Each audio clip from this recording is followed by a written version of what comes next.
الحمد لله القائل محمد رسول الله والذين معه أشداء على الكفار رحماء بينهم الآية. والصلاة والسلام على سيدنا محمد القائل من كذب علي متعمدا فليتبوأ مقعده من النار. والقائل من ذكر امرأ بشيء ليس فيه ليعيبه به حبسه الله في نار جهنم حتى يأتي بنفاذ ما قال. وعلى آله وأصحابه وأتباعه أجمعين. أما بعد. Ndugu zangu Waislamu, kwanza kabisa niwasalimu kwa salamu ya Uislamu. Assalamu alaikum wa rahmatullahi ta'ala wa barakatuh.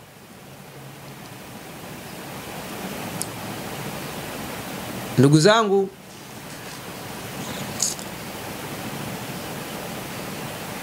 tumeona tukutane leo katika ukumbi huu kutokana na kadhia ambayo inaendelea na imeenea katika mitandao ya kijamii,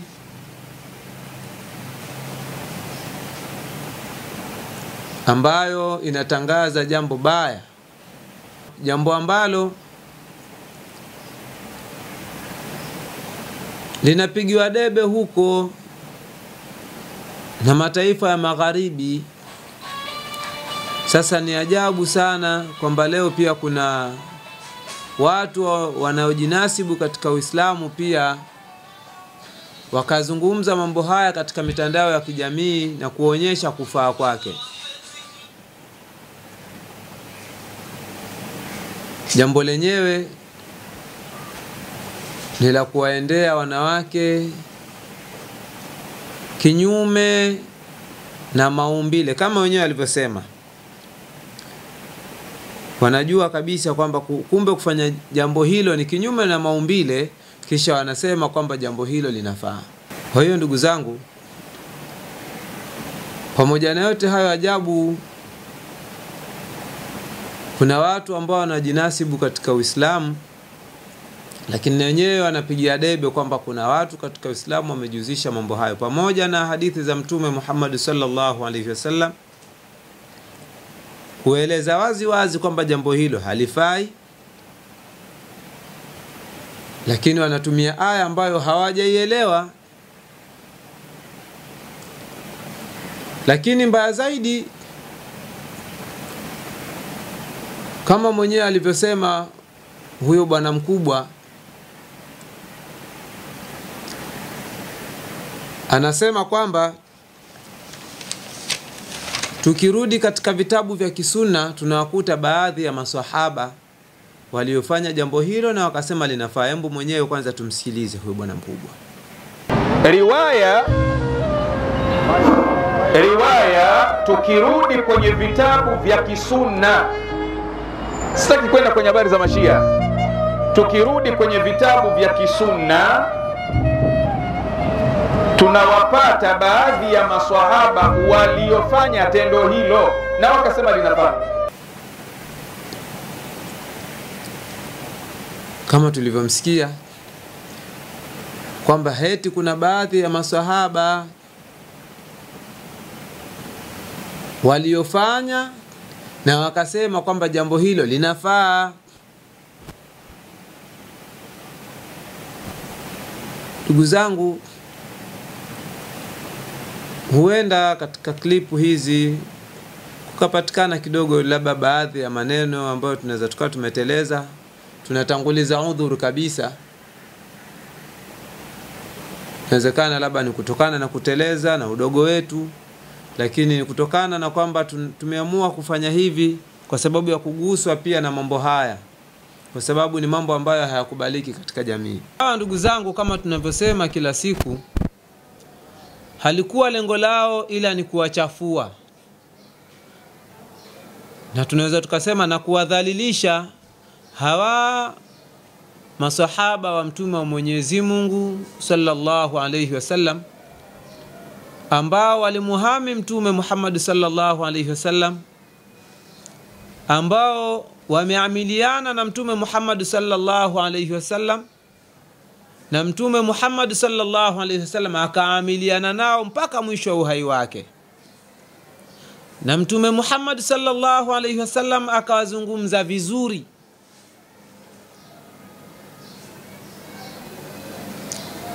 Lakini ni hivyo, hawa mabwana kila wakiwataja basi wanawataja kwa sifa mbaya mbaya tu.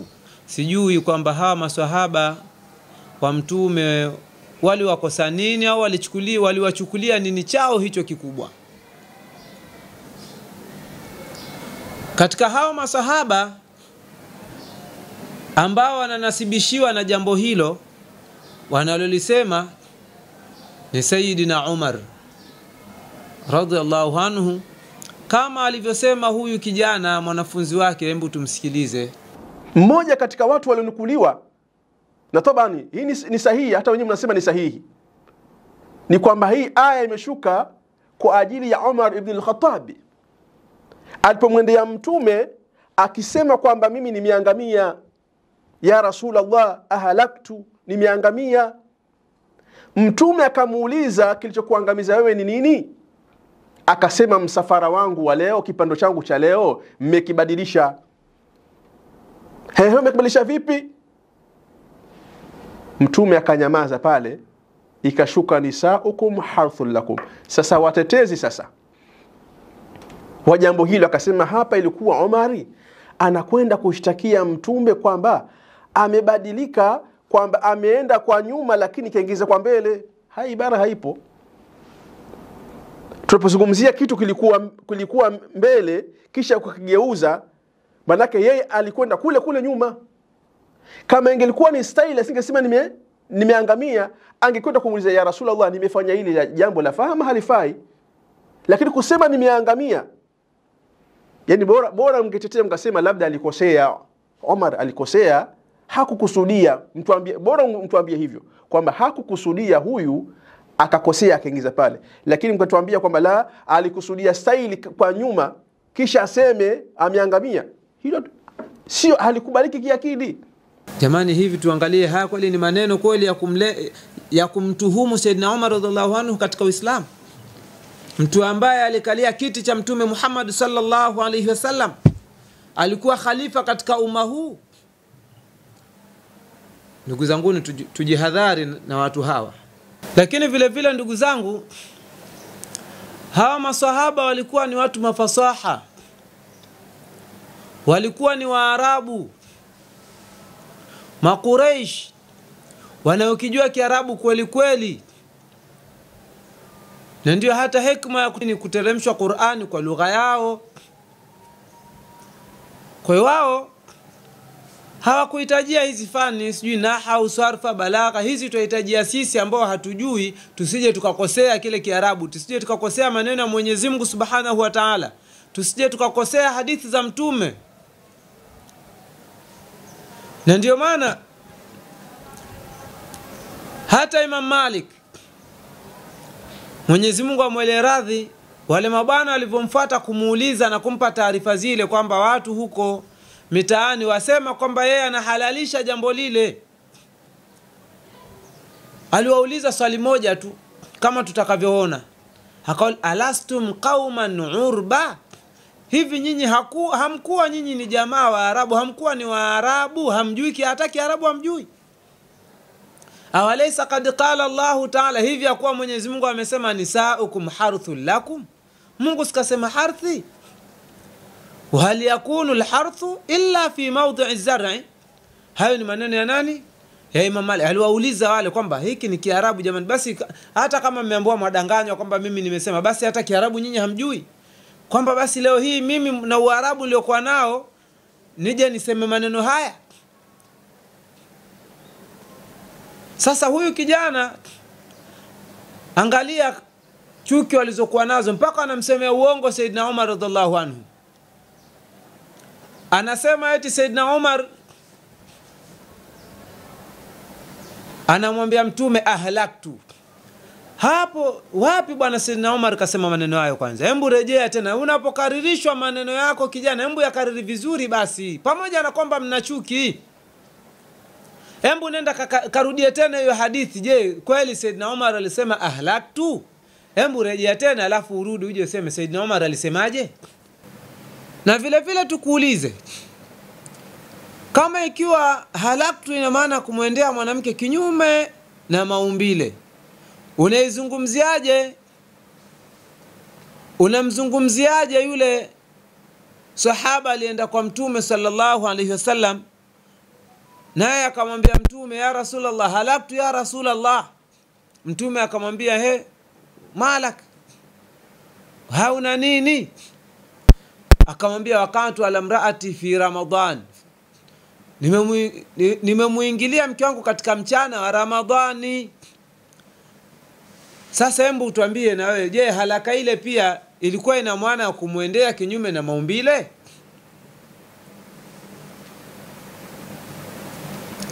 Lakini vile vile unaweza kujiuliza ndugu yangu, kwa nini Saidna Umar radhiallahu anhu alitumia tamko la halaka? Au yule bwana alienda kwa Mtume naye pia alitumia tamko la halaka, halaktu. Kwa nini? Jawabu ni kwamba Waarabu wana kawaida ya kutumia baadhi ya matamko katika asiokuwa yale maana yake, maana ya matamko yale, kwa sababu ya kufananiza na jambo alilolifanya, kulifananiza na jambo kubwa ambalo hutumiwa fiilio kwenye maana yale. Kwa mfano, wana kawaida ya kutumia tamko thaqilatka ummuka, kama alivyolitumia tamko hilo Mtume sallallahu alayhi wasallam kwa Abi Dharr, akamwambia thaqilatka ummuka. Zamani Abu Dharr, Mwenyezi Mungu amwelee radhi, alipoenda kuzungumza jambo kwa Mtume sallallahu alayhi wasallam, kumuuliza jambo fulani, Mtume akamwambia thaqilatka ummuka. Je, pale Mtume sallallahu alayhi wasallam alikuwa akimwapiza? Kwa hiyo haya ni matamko tu huwa akayatumia Waarabu kwa kuona kwamba lile jambo alilofanya kana kwamba lenyewe ni kubwa sana, labda amekhalifu sheria. Kwa hiyo anatumia tamko ambalo hilo huwa linafahamisha mtu ambaye likatumiwa na mtu ambaye amekhalifu sheria. Kwa hiyo ndugu zangu, hayo ndiyo maana yaliyompelekea Saidna Umar radhiallahu anhu kutumia tamko hilo. Kwa hiyo na wewe sasa tunakutaka uje utuletee kwanza, je, Saidna Umar radhiallahu anhu alisema ahlaktu? Lakini vile vile utuletee katika kamusi yoyote unayojua wewe ya Kiarabu ambayo tamko halaka lina maana kumwendea mwanamke kinyume cha maumbile, kama mnavyofahamisha watu nyinyi. Na kisa hicho ndugu zangu pia kimetajwa katika tafsiri ya Al-Bahr Al-Muhit ya Sheikh Muhammad ibn Yusuf mwenye kutangaa kwa jina la Abi Hayyan Al-Andalusi. Amekitaja kisa hicho katika tafsiri yake hiyo ambayo ni mujalladi wa kwanza, sahifa ya 180. Alipokuwa akielezea aya hiyo anasema, waqila bisababi dhalika anna ba'd as-sahabati qala li rasulillahi sallallahu alayhi wasallam halaktu faqal wama alladhi ahlakaka qal hawaltu rahliya al-laylata fanazalat, ikashuka hiyo aya. Sasa asema shekhe, wa munasabatuha lima qablaha dhahira, na mnasaba wa aya hii wa munasaba wa kisa hichi na hicho kilichotangulia uko wazi. Kisa kilichotangulia ni kipi? Ni hiko anachosema, qila sababu nuzuli karahatu nisa'il ansari dhalika lima yuzawijuhumul muhajirun wa kanu yaf'aluna dhalika bimakka yataladhadhuna bin nisa'i muqbilatin wa mudbiratin. Kwa hiyo hao wenyewe walikuwa wakifanya hivyo kule Maka, kwa hiyo wakalichukia hilo wale wanawake wa Kiansar, ndipo likamfikia Mtume sallallahu alayhi wasallam. Kisa cha kwanza ikashuka hiyo aya. Kwa hiyo Sheikh akaleta kisa cha pili hiki cha Sayyidina Umar, anasema na munasaba wake ni kama huo wa kwanza hivyo hivyo. Sayyidina Umar kwamba alikuwa kazoea hivi, siku akafanya hivyo. Kwa hiyo ndiye akaenda kwa Mtume sallallahu alayhi wasallam kulishtakia hilo, ndipo ikashuka hii aya, nisaukum harthul lakum fa'atu harthakum anna shi'tum. Ndio maana Mtume Muhammad sallallahu alaihi wasallam akamwambia aqbil wa adbir wattaqid dubura. Kwa hiyo tunaona ndugu zangu, tafasiri zote hizi mashekhe wote hawa ni kitu kama, hakuna hata imam mmoja, hakuna hata shekhe mmoja katika tafsiri yake alisema kwamba Saidina Umar radhiallahu anhu alifanya jambo hilo. Sasa kijana tumwangalie jamani anavyomshambulia Saidina Umar. Tezi sasa wa jambo hilo akasema hapa ilikuwa Umari anakwenda kushtakia Mtume kwamba amebadilika, kwamba ameenda kwa nyuma lakini kaingiza kwa mbele. Hai ibara haipo. Kwa hiyo kwa sababu kuna jambo lao wenyewe analitaka, basi iwe mtuhumiwa ni nani? Ni Saidina Umar. Akatuhumiwa na nani? Au ni nyinyi? Lakini vile vile ndugu zangu, huyo Saidina Umar radhiallahu anhu ambaye anapigiwa kelele katika hiyo Ad-Durrul Manthur, wanayosema kwamba imejuzisha hiyo Ad-Durrul Manthur, zimepokewa hadithi 3 amezitaja Sheikh Jalaluddin, ambazo Saidina Umar radhiallahu anhu amelikataza jambo hilo, na nyingine zinasema alimpiga mtu kwa sababu ya jambo hilo. Hadithi ya kwanza kama alivyosema Sheikh, anasema wa akhraja Waki'un fi musannafihi wal Bazzar an Umar ibn al-Khattab qala Rasulullah sallallahu alayhi wasallam inna Allah la yastahi min al-haqq, hakika Mwenyezi Mungu haachi kuielezea haki.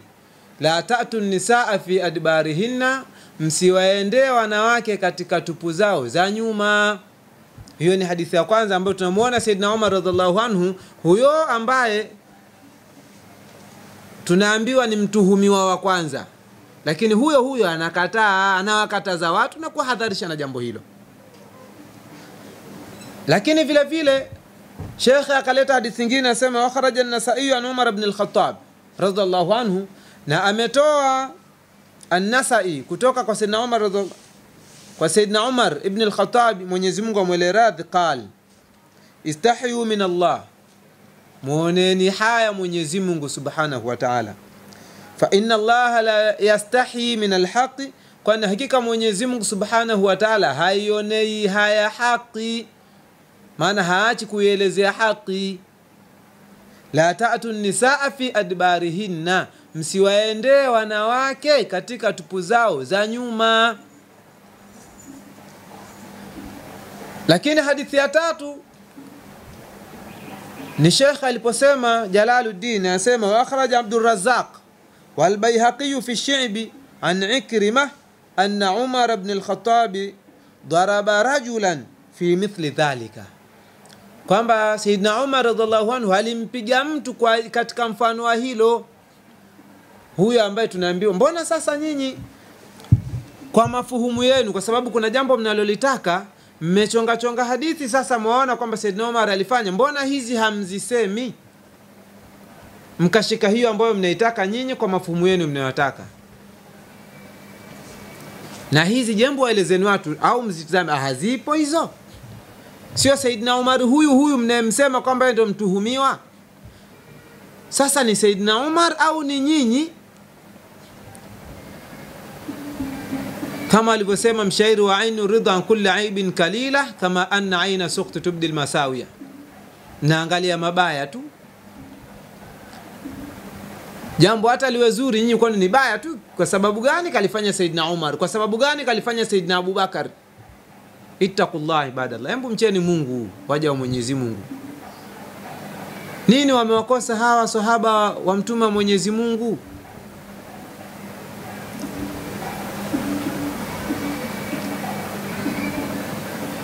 Lakini si huyu Saidna Umar radhiallahu anhu ambaye aya nyingi katika Qur'ani zimeshuka kwa ajili yake?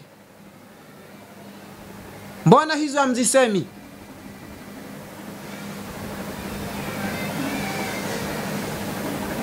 Aya chungu mzima zimeshuka kwa mtume kwa sababu ya Saidna Umar. Ya Rasulullah, mbona jambo kadha inashuka aya? Mbona hizo nyinyi hamzisemi? Kwa hebu tumcheni Mwenyezi Mungu ndugu zangu. Lakini mabwana, mtu wa pili pia ni mwanae Saidna Umar, Abdullah ibn Umar, ambaye naye anasemwa sana kwa hadithi nyingi ambazo zimetolewa pia katika aini ya vitabu hivyo hivyo, Ad-Durrul Manthur, tafsiri ya Ibn Kathir, Al-Jami' al-Qur'an ya Imam al-Qurtubi na nyingine. Lakini mimi nataka tupite na hizi hawa aima ambao wanaambiwa wenyewe wamejuzisha katika vitabu vyao. Tuanze na al-Imam Ibn Kathir. Al-Imam Ibn Kathir anasema katika tafsiri yake,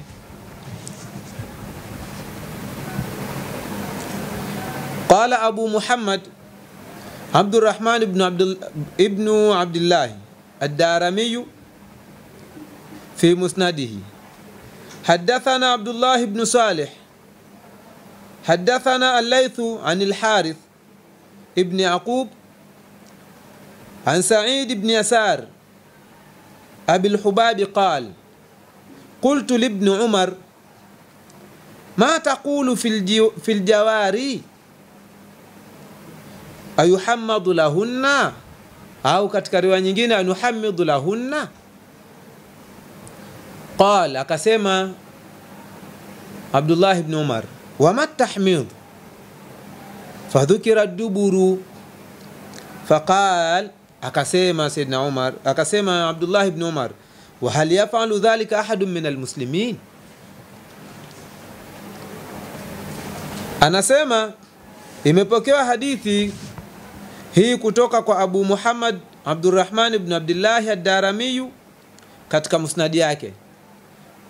Anasema Abu Muhammad, anasema hadathana Abdullah ibn Salih hadathana al-Layth an al-Harith ibn Yaqub an Sa'id ibn Yasari Abi al-Hubab qala, amesema Sa'id ibn Yasar anasemaje, qultu li ibn Umar, nilimuuliza ibn Umar, maana Abdullah ibn Umar, ma taqulu fil jawari, unasemaje wewe katika hawa wajakazi? Anuhammidu lahunna, maana tuwaendee katika tupu zao za nyuma, kwa sababu ni lugha iliyokuwa ndani. Abdullah ibn Umar akauliza, wama tahmidhu? Hiyo tahmidhu ni nini? Asema fadhukira duburu, akatajua ni duburu, maana kuendea katika tupu za nyuma. Faqal, akasema Abdullah ibn Umar akasema, wa hal yafalu dhalika ahadun min al-muslimin? Hivi alifanya hilo yote katika Waislamu? Kuna Muislamu ambaye analifanya hilo, kwamba anamuendea mwanamke katika tupu ya nyuma? Kwa riwaya hii basi, hapa ndugu zangu, tunapata kwamba nyinyi mnaosema kwamba Saidna Umar alifanya jambo hili, kwamba mmemtoa katika Uislamu. Nyinyi mnamnasibishia Saidna Umar kulifanya jambo hili, kwamba nyinyi mnamtoa katika Uislamu, kwamba Saidna, sababu mwanae anasema hili jambo hawezi kulifanya Muislamu. Na katika riwaya nyingine pia ambayo ameeleza Sheikh hapa, kwamba alisema ufin ubaya kabisa, wa hal yafalu dhalika mu'minun? Hivi analifanya hilo muumini? Kwa kwamba nyinyi kumnasibishia Saidna Umar radhiallahu anhu ni kwamba mmemtoa katika Uislamu, mmemtoa katika uumini. Lakini nyinyi sasa mkiambiwa kwamba nyinyi sio Waislamu mnachukia. Mbona mwanasibisha wengine sasa?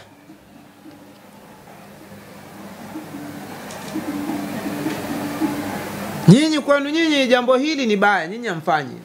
lakini mnasibishia Saidina Umar, mnasibishia masahaba mtume kwamba wenyewe alifanya. Kwa hiyo sasa huyu hapa Ibn Kathir, huyu ambaye mnasema yeye anasema riwaya hii tena hakuishia hapo, anasema Ibn Kathir wakadha rawahu Ibn Wahab wa Qutaybah an al-Layth bihi, na kama hivyo wameipokea hadithi hiyo Ibn Wahab na Qutaybah kutoka kwa al-Layth. Wa hadha isnadun sahihun, na hii ni isnadi sahihi kabisa. Wa nasun sarihun minhu, na ni nasi iliyo wazi kutoka kwa Abdullah ibn Umar bitahrimi dhalika, kwa kuharamishwa hilo. Kwa hiyo anasema fa kullu ma warada anhu, basi kila ambalo limekuja kutoka kwa Abdullah ibn Umar, mimma yahtamilu wa yahtamilu, katika ambalo linahtamil na lahtamil, kwamba linahtamil kwamba sijui alijuzisha kuendea wanawake kwa nyuma au aliruhusu kuendea wanawake kwa nyuma, fa huwa mardudun ila hadha alhukm, hilo ni lenye kurudishwa kwenye hukumu hii. Hawa ni hao mnaowasema. Lakini vile vile hebu tuangalie jamani, hebu tueni na insafu basi. Na hapa ndugu zangu ndio pale tunapopata tuangalie kidogo maneno ya huyu shekhe pale mwanzo aliposema kwamba anayewatuhumu Mashia, basi huyu anaituhumu Qur'ani. Kwa sasa anayekuja akawatuhumu Mashia aituhumu Qur'an. Lakini mwisho kule akasema kwamba akatoa riwaya ya mmoja katika Ahlul Baiti, alipoulizwa akasema sisi Ahlul Baiti hatufanyi. Al-Imam al-Baqir salawatullahi wa salamuhu alayhi,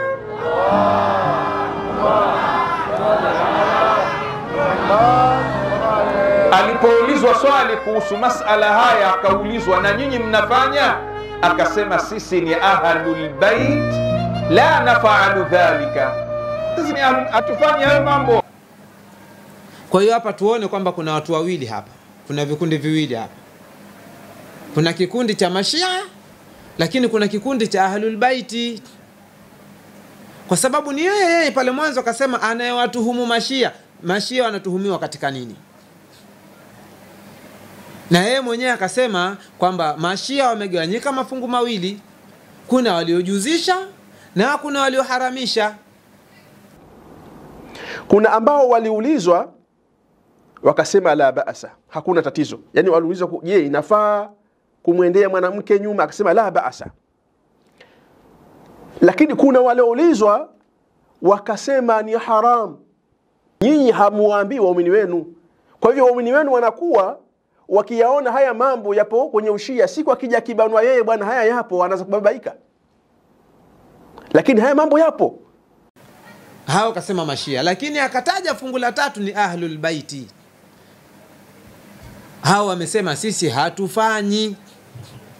Na ni kweli Ahlul Baiti hawafanyi kwa sababu ni watakatifu.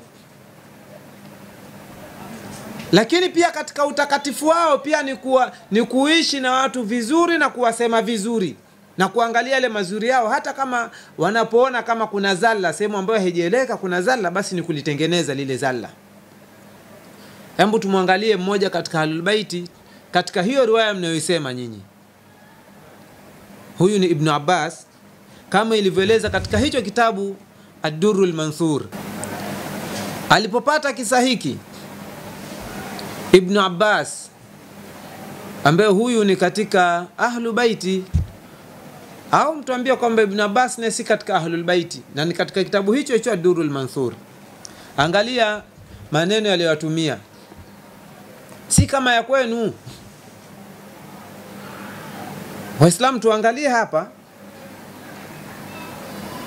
Ndio maana tunasema hapa kuna Mashia na kuna Ahlul Baiti. Ahlul Baiti ni watu watakatifu. Sasa huyo hapa Ibn Abbas katika hiyo Ad-Durrul Mansur anasema kama anavyosema al-Imam Jalaluddin As-Suyuti, wa akhraja Ibn Rahawayhi wa Ad-Darimi wa Abu Daud wa Ibn Jarir wa Ibn al-Munzir wa At-Tabarani wal Hakim wa sahahahu. والبيهقي في سننه من طريق مجاهد عن ابن عباس قال إن ابن عمر والله يغفر له أوهما. Hakika Ibn Umar, na Mwenyezi Mungu amsamehe, alidhania vibaya. Innama kana hadha alhayy min alansar, hakika lilikuwa hili kabila katika Ansar, wa hum ahlu wathanin, wa hadha alhayy min alyahud, na hili kabila katika Mayahudi, wa hum ahlu kitab, kanu yarawna lahum fadlan alayhim fil ilmi, fakanu yaktaduna bikathirin min fi'lihim, kwa hiyo wakawa wanafuata mengi katika matendo yao. Fakana min amri ahli alkitabi la yatuna nisaa, kukawa ni katika jambo la ahli alkitabi hawaendei wanawake illa ala harfin, ila kiubavu ubavu, au tunaweza tukasema kwa namna nyingine kwamba kwa staili moja.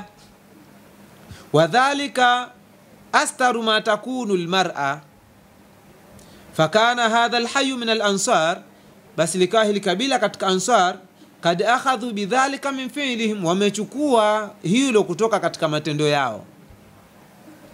Wakana hadha alhayy min Quraish, na likawa hili kabila la Makuraishi hili yashrahuna an-nisaa sharha, wanawakunjua wanawake kuwakunjua.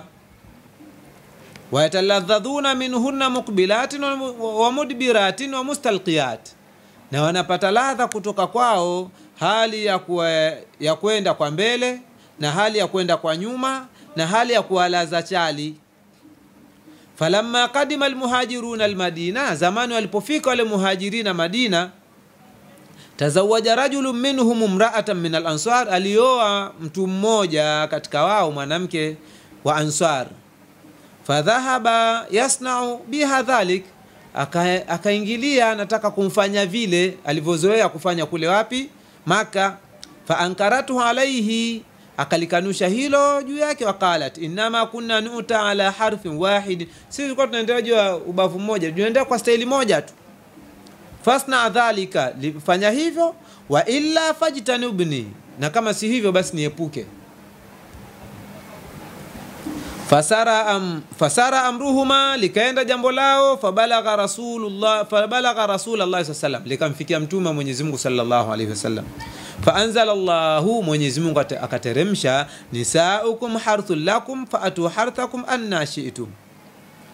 Yaqulu muqbilatin wa mudbiratin, asema mtume muqbilatin wa mudbiratin baada an yakuna fil farji, baada ya kuwa ni katika tupu ya mbele, kwamba wewe nenda kwa nyuma, nenda kwa mbele, lakini wewe ni katika tupu ya mbele.